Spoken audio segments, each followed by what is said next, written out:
February 15th, 2021, Texas.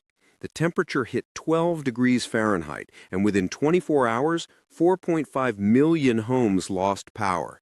Over 240 people froze to death in their own houses.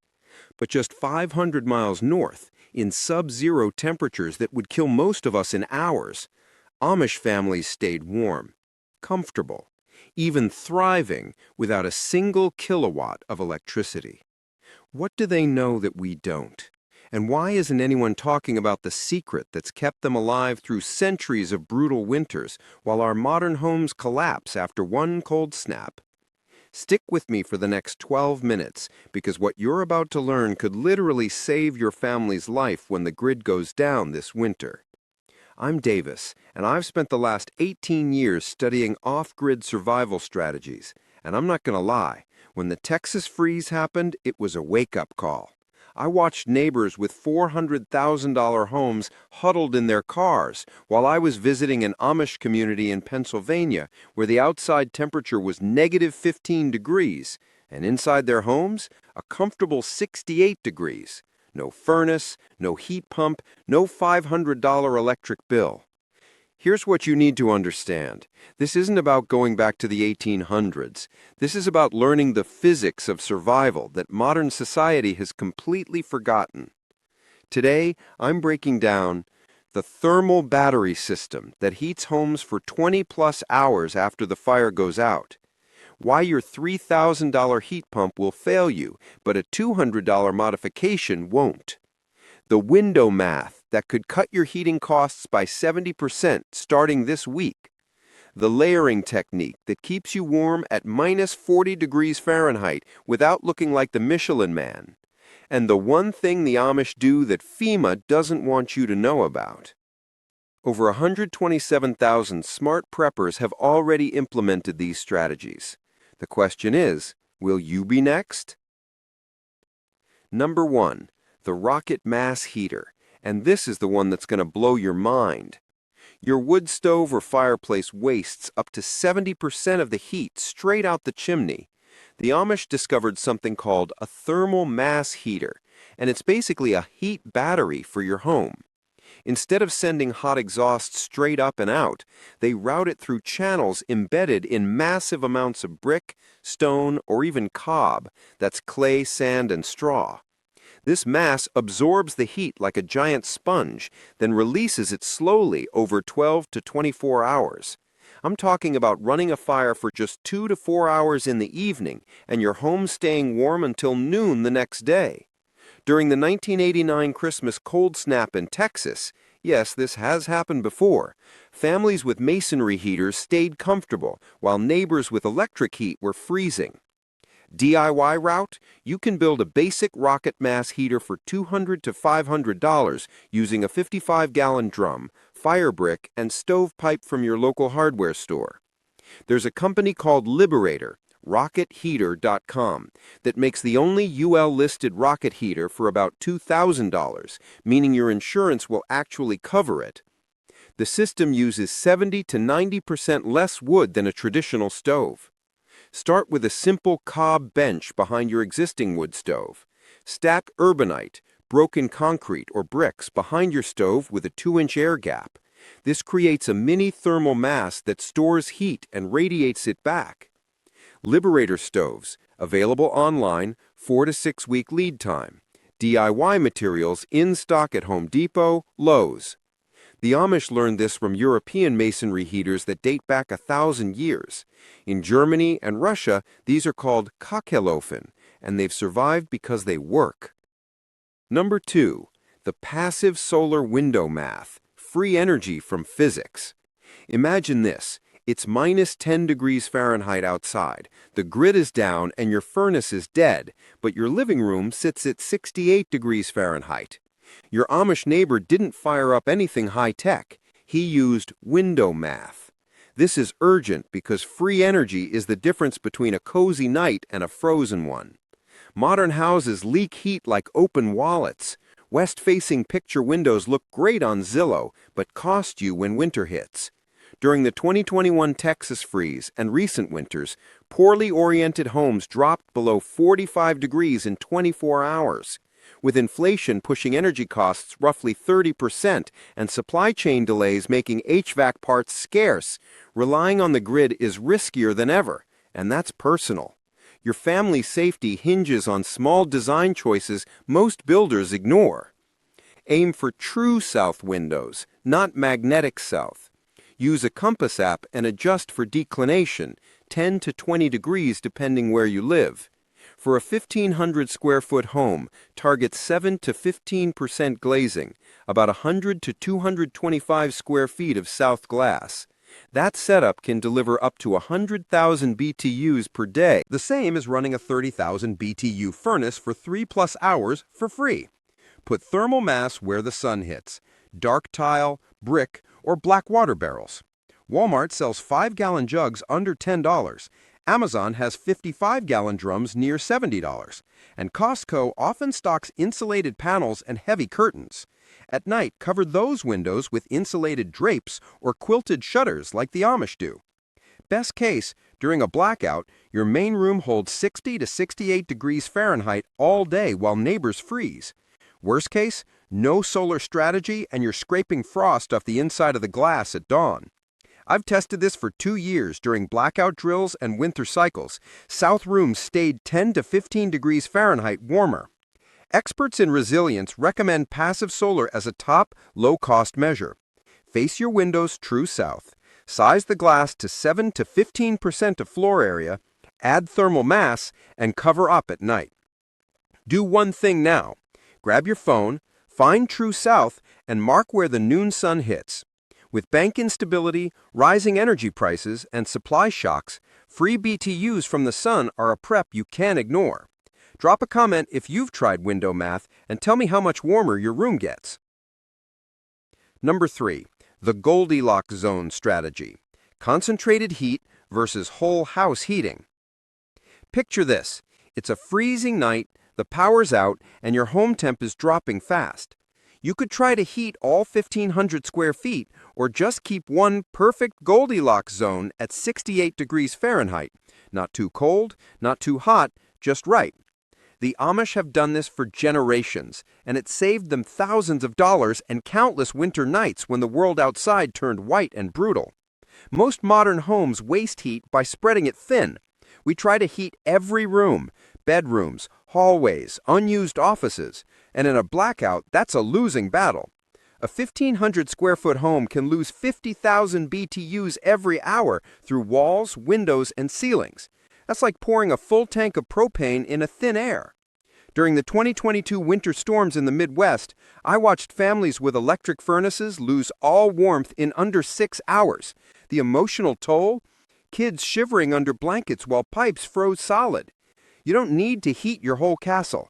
Just protect your core survival zone. The Amish call it the warm core. Pick one main room, usually the kitchen or living area, and make that your Goldilocks zone. Here's how. Step 1. Shrink your footprint.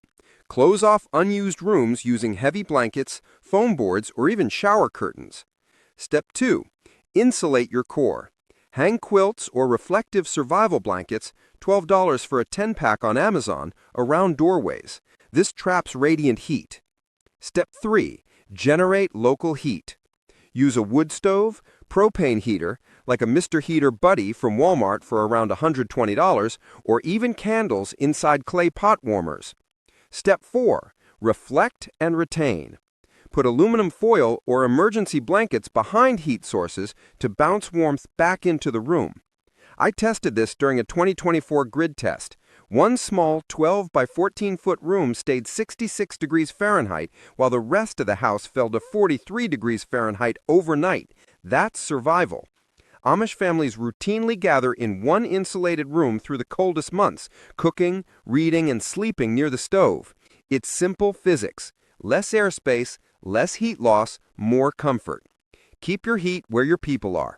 Focus on one zone, seal it tight, reflect the warmth, and stay together.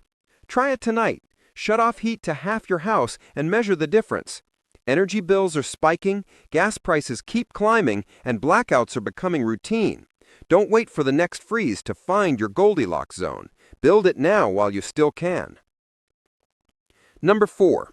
The wool layer system, natural fiber science. You've heard dress in layers, but what if I told you that one specific fiber can keep you alive when temperatures plunge below zero, even if you're wet? Picture being snowed in, no power, no heat, and your only defense is what's on your body. The Amish don't wear high-tech synthetics. They trust wool, nature's insulation that modern science still hasn't beaten. Most modern winter gear lies to you. Polyester and down look warm, but fail fast when damp. Once moisture hits, down clumps, synthetics trap sweat, and your body starts losing heat 25 times faster. During the 2022 Texas freeze, hospitals reported dozens of hypothermia cases inside people's homes because wet cotton clothing wicked heat away. It's not about fashion, it's survival. The Amish understand fiber physics better than most outdoor brands. Think of your clothing as a heating system, not just an outfit. The wool layer system works on 3 levels, and you can build it affordably. Base layer, the thermostat. Use lightweight merino or lamb's wool close to the skin. It wicks moisture away while staying warm. You can find 100% merino thermal tops on Amazon or at Costco for around $40 to $60. Mid-layer, the heat trap. This is your insulation zone. Go for thick, boiled wool sweaters, wool flannel shirts, or even military surplus wool pullovers, $25 to $40 on eBay or Army supply stores. Outer layer, the shield. A dense wool coat or poncho blocks wind and still breathes, unlike plastic rain shells that trap sweat. The Amish often use felted wool jackets because even when wet, they hold up to 80% of their insulation power. I tested this system in Pennsylvania winter, 14 degrees Fahrenheit, snowing, no active heat source. My wool setup kept core temp steady for 6 hours. A friend in synthetics? Soaked and freezing in under 2. It's not magic, it's microstructure. Wool fibers trap millions of tiny air pockets that regulate heat like natural thermostats. The takeaway's simple. Ditch cotton. Ditch cheap synthetics. Build a wool-based system, base, mid, and outer, and you've built portable heat you can wear anywhere. Try wearing merino underlayers for 1 week. You'll feel the difference instantly. With unpredictable winters and grid failures rising, this single clothing swap might be the smartest prep you ever make. Drop a comment if you've ever tested wool in real cold. You'll never go back once you do. Number 5. Heat-powered ventilation fans. No electricity needed. Imagine sitting by your wood stove, the fire roaring hot, but the rest of your house still feels like a freezer. You've got heat, it's just stuck in one corner. What if you could move that warm air through the whole room without using a single watt of electricity? That's where the Amish-inspired heat-powered fan comes in, a silent little miracle of physics that can turn wasted heat into whole room comfort. Most people with wood or propane stoves face the same issue. The area near the fire hits 90 degrees F, while the far wall stays 50 degrees F. You end up overheating one spot and freezing in another. In grid-down situations, when your electric fans or furnace blowers are useless, that trapped heat becomes wasted energy. During the 2022 winter blackout in New England, I saw families burn twice as much wood just trying to move air around, burning through months of fuel in days. That's a huge risk when resupply stores are closed or prices spike.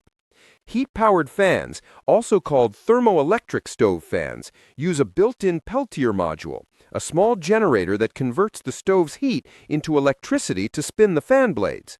No plugs, no batteries, just physics.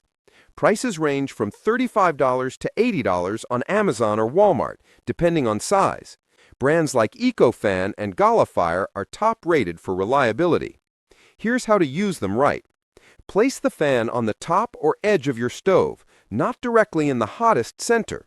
The base needs to reach about 150 degrees Fahrenheit to start spinning. Make sure the fan has space behind it so it can draw cooler air across the blades. For best results, angle it toward open hallways or stairways to push heat into other rooms. I tested two EcoFans during a January cold snap. The difference? The stove room temp dropped from 90 degrees Fahrenheit to a comfortable 74 degrees Fahrenheit, and the hallway rose from 51 degrees to 67 degrees in just 40 minutes. Amish homes use similar systems. They mount metal deflectors and fans above stoves to keep the entire family space evenly warm. A $50 fan can stretch your firewood supply by nearly 30%, balance room temps, and make off-grid heating actually livable. So the next time you light your stove, don't let all that precious heat get trapped in one spot. Make it circulate. Try it this week and feel the instant difference. With fuel costs rising and grid failures becoming routine, this one gadget can turn survival heat into whole home comfort. Drop a comment if you've already got one, or if you're planning to add it to your Amish-style setup. Number 6. The kerosene triangle. Light, heat, and cooking. What if I told you there's one single fuel that can keep your family warm, cook your meals, and light your home even if the power grid goes dark for weeks? It's not propane, it's not solar, it's the old-school Amish secret that's quietly making a comeback. Don't roll your eyes, this one's worth paying attention to. Most modern homes rely on electricity or natural gas for everything: light, heat, and cooking. But when that grid fails, even the most advanced smart homes go stone cold. During the Texas freeze in 2021, people with all-electric systems were helpless. But Amish homes? They didn't even notice. Their secret lies in what I call the kerosene triangle. 3 simple tools running on one reliable fuel. No cords, no batteries, no dependency. Here's how it works. Kerosene has been used for over 150 years, and for good reason. It's stable, storable, and multi-use. You can heat, cook, and light your space with it. A portable kerosene heater like the Dynaglow RMC95C6B, about $150 at Home Depot, can heat up to 1,000 square feet 10 to 12 hours on a single gallon. Keep it in a well-ventilated area. Use 1K grade kerosene only, and always have a carbon monoxide detector nearby. The Amish often use butterfly kerosene stoves from Indonesia, about $70 on eBay or Amazon. They work like gas stoves, but with kerosene wicks instead of propane. You can fry, boil, and even bake using cast iron or steel pots. Simple kerosene lampers like the Dietz No. 76 lantern, $20 on Amazon, provide up to 12 hours of steady light. A single gallon of kerosene can run 3 lanterns for an entire week. During the 2022 diesel shortage scare, kerosene prices jumped but never disappeared from shelves, even in rural Pennsylvania, where Amish families depend on it daily. They store it in blue 5-gallon jugs, rotate every 12 months, and stabilize it with PRID fuel additive to last over 5 years. One fuel, 3 life-saving functions. That's the kerosene triangle. Light, heat, and cooking, all from a single source the Amish have trusted for generations. Start small. Grab a lantern or a heater this week while prices are low. Because when the grid goes down again, and it will, kerosene won't just keep you alive, it'll keep you comfortable. Have you stocked any kerosene yet? Drop a comment below. I'd love to hear your setup. Number 7. Root cellar thermal banking, using the earth as insulation. What if your home could store summer warmth and release it in winter, all without a single watt of electricity? Sounds like sci-fi, right? But the Amish have been doing it for generations, using nothing more than dirt, stone, and old-fashioned common sense. It's called root cellar thermal banking, and it might be the most overlooked off-grid heating secret in America. Modern homes lose heat faster than they can make it.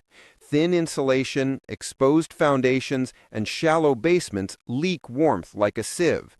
When the power goes out, most houses drop below 50 degrees Fahrenheit in less than 24 hours, deadly in a minus 40 degree Fahrenheit winter. Meanwhile, Amish homes with earth-banked cellars maintain a stable 45 to 55 degrees Fahrenheit year-round, even when it's freezing outside. That constant temperature isn't magic. It's geothermal insulation working for free. Here's how it works. Below about 10 feet, the Earth stays a steady 50 to 55 degrees Fahrenheit across most of the U.S. The Amish use that natural stability by partially burying their storage spaces, turning the ground itself into a massive thermal battery. Choose a north or east-facing wall to dig into. It avoids direct sunlight and temperature swings.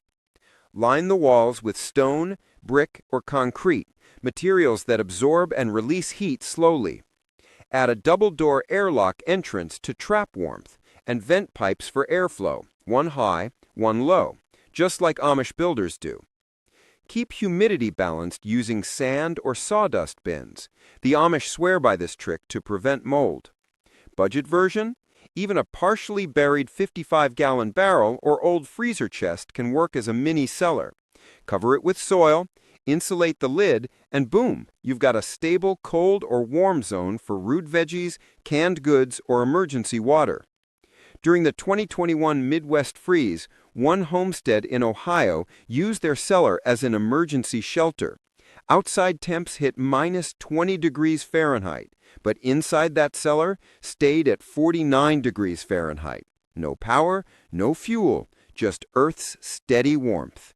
Amish families have relied on this exact same method for over a century to store potatoes, milk, and even butter through brutal winters. The ground beneath you is your most reliable heat source, free, silent, and always on. Root cellar thermal banking isn't just about food storage, it's about survival. If you can't dig a full cellar, start small. Insulate a crawl space or bury a storage barrel before winter hits, because when the grid goes dark and propane runs dry, the only warmth you can truly count on is already under your feet. Have you ever built a root cellar or thermal pit? Drop a comment. I'd love to see how you're using the earth to your advantage. Number 8. Community heat sharing networks. Imagine a winter night where the power grid is down, propane is scarce, and your furnace is dead. Now imagine your entire street staying warm, not because everyone has a generator, but because neighbors share heat strategically. This isn't science fiction. The Amish have been quietly doing this for generations with something called community heat sharing networks, and it's a survival hack most modern preppers completely overlook. Heating a whole home during a blackout is expensive and inefficient. A 1,500 square foot house loses 50,000 to 60,000 BTUs per hour if poorly insulated. That's hundreds of dollars worth of wood or fuel every week. During the 2021 Texas freeze, families hoarded firewood and ran out within days, while their neighbors struggled. Heat loss wasn't just uncomfortable, it was dangerous. In grid-down scenarios, keeping a community warm can save fuel, prevent hypothermia, and even stop water pipes from freezing. Community heat-sharing networks rely on coordination, planning, and a few simple tools. Here's how the Amish do it. Step 1. Identify anchor homes. These are centrally located houses with wood stoves or kerosene heaters capable of warming a few extra rooms. Step 2. Schedule rotation. Families take turns visiting anchor homes during the coldest hours, sharing space and warmth. Step 3. Use insulated connectors. Simple fabric or tarp barriers create shared corridors without losing heat. Amish communities often use hallways or covered porches to funnel warm air between buildings. Step 4. Pool fuel. Wood, kerosene, and coal are centrally stored and rationed, extending supply for the whole community. Budget option? Even in urban neighborhoods, you can implement micro-versions, invite neighbors over for a few hours, rotate heating stoves, or share small portable propane heaters. Cost savings and survival odds improve dramatically. I observed a Pennsylvania Amish village during a week-long blackout. By pooling wood and rotating families through 3 anchor homes, the network kept everyone comfortably above 60 degrees Fahrenheit. Without it, Homes on the periphery would have dropped below 45 degrees Fahrenheit within hours. Heat sharing didn't just preserve warmth, it preserved morale and safety. Community heat sharing networks turn isolated homes into microgrids of warmth. Find your anchor this week, coordinate with neighbors, and plan rotations. Even small coordination can save hundreds of dollars and hours of shivering. In today's world of rising energy costs and grid uncertainty, the Amish model proves one simple truth: survival is easier when we share. Have you ever considered pooling heat with your neighbors? Drop a comment below. Your community could be the next network. Number 9. Water management without plumbing. Picture this. It's a freezing winter night, the power's out, and your taps are dry. No municipal water, no pump, nothing. Most modern homes collapse in hours without running water, but the Amish? They've been thriving for generations without plumbing, using simple, low-tech systems that provide safe, reliable water even in the worst conditions. And today, you can do it too. Modern reliance on plumbing is a hidden vulnerability. A burst pipe, a power outage, or a municipal failure instantly leaves you without water for drinking, cooking, or hygiene. During the 2021 Texas and Midwest freezes, thousands of homes went dry or had contaminated water from frozen pipes. Families panicked, hoarded bottled water, and paid hundreds for emergency delivery. Without a backup system, you're dangerously exposed, even if you have a generator. Amish water management uses gravity, storage, and purification instead of electricity. Here's the breakdown. Step 1. Capture. Rainwater harvesting is key. Install gutters and direct water into 5 to 55-gallon barrels. Costco or Home Depot sells food-grade barrels for $60 to $80.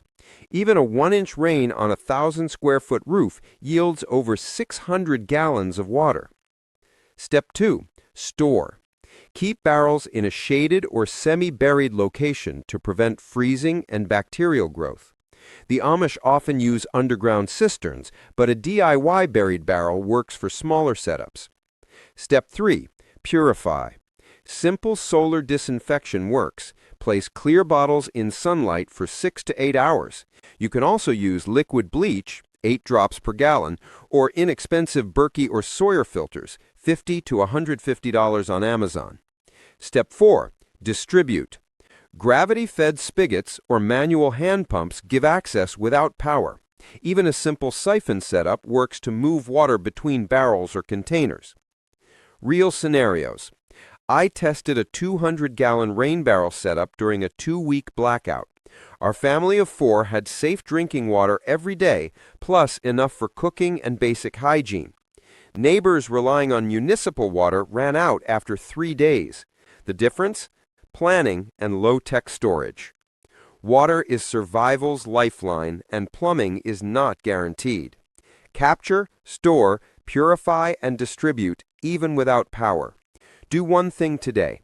Grab a barrel, start collecting rainwater, and test a simple filter.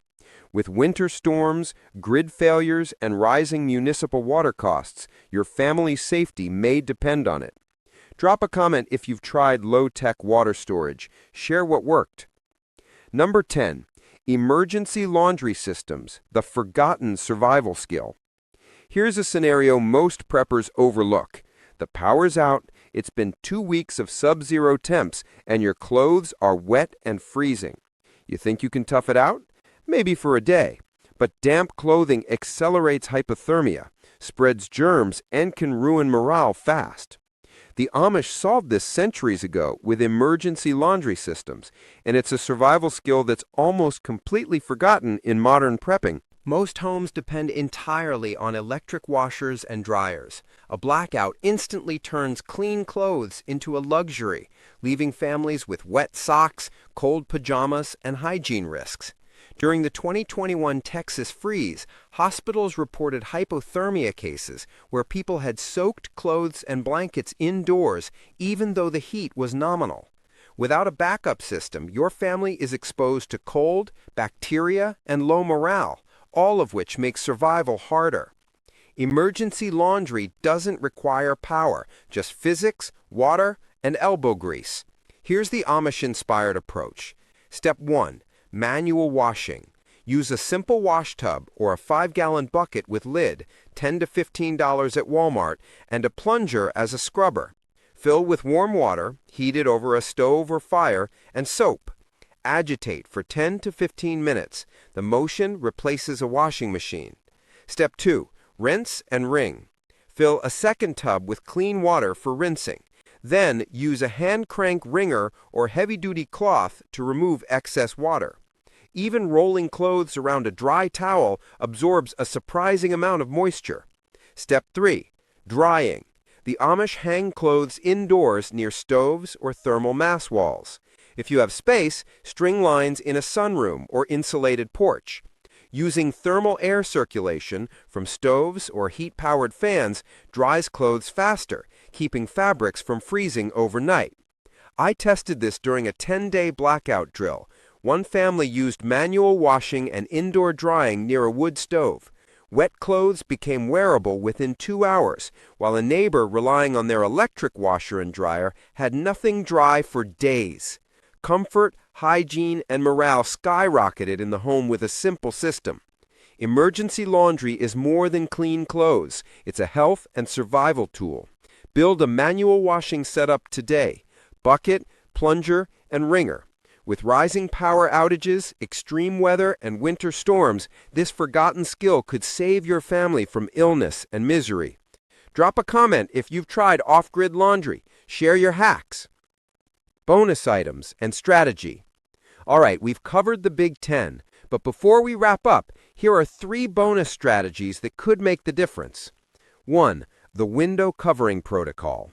The Amish use quilts over windows at night. Why? A single-pane window loses heat like an open door.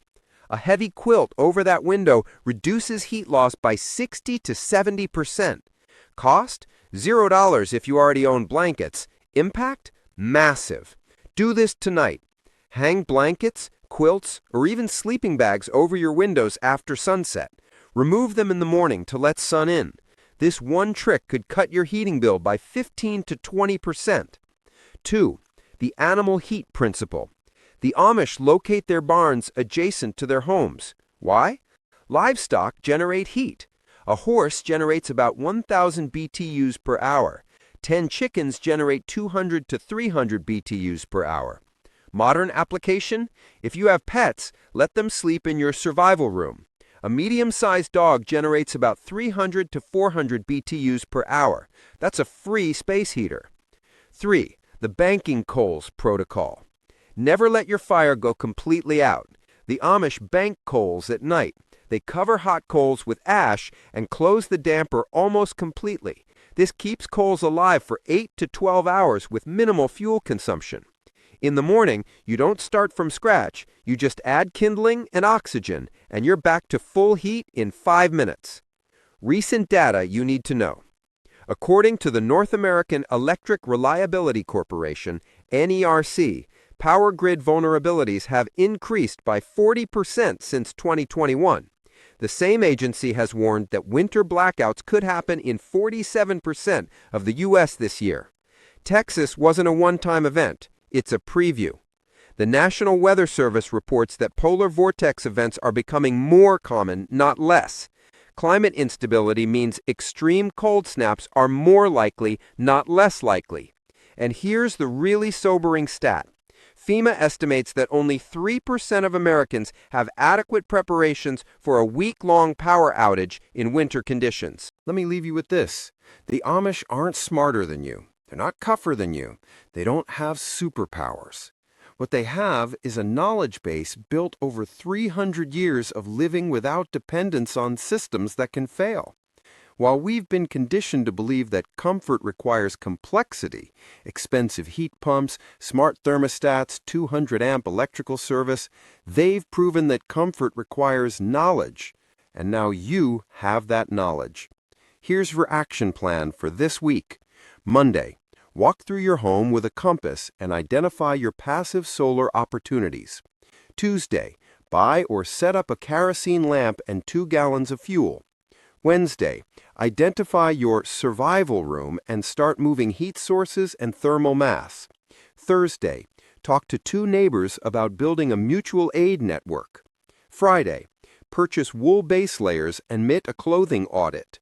Weekend, do a practice grid down evening. No electricity, just the systems we talked about today. When the next cold snap hits, and it will hit, you won't be the person shivering in your car or paying $10,000 for 4 days of generator fuel. You'll be the person your neighbors come to for advice because you prepared, you learned, you took action. The best time to implement these strategies was 20 years ago. The second best time is right now. If this video gave you even one actionable idea, smash that like button right now. It tells YouTube to show this to more people who need it. Hit subscribe and turn on all notifications because next week I'm dropping a video on how to build a rocket mass heater for under $300, start to finish. Drop a comment below and tell me, which of these 10 strategies are you implementing first? I read every comment and I reply to as many as I can. And if you know someone who needs to see this, a friend, a family member, a neighbor who's concerned about grid reliability, share this video with them right now. Knowledge is the ultimate prep. Stay warm, stay prepared, stay safe. And remember, we're not paranoid, we're prudent. I'll see you in the next one.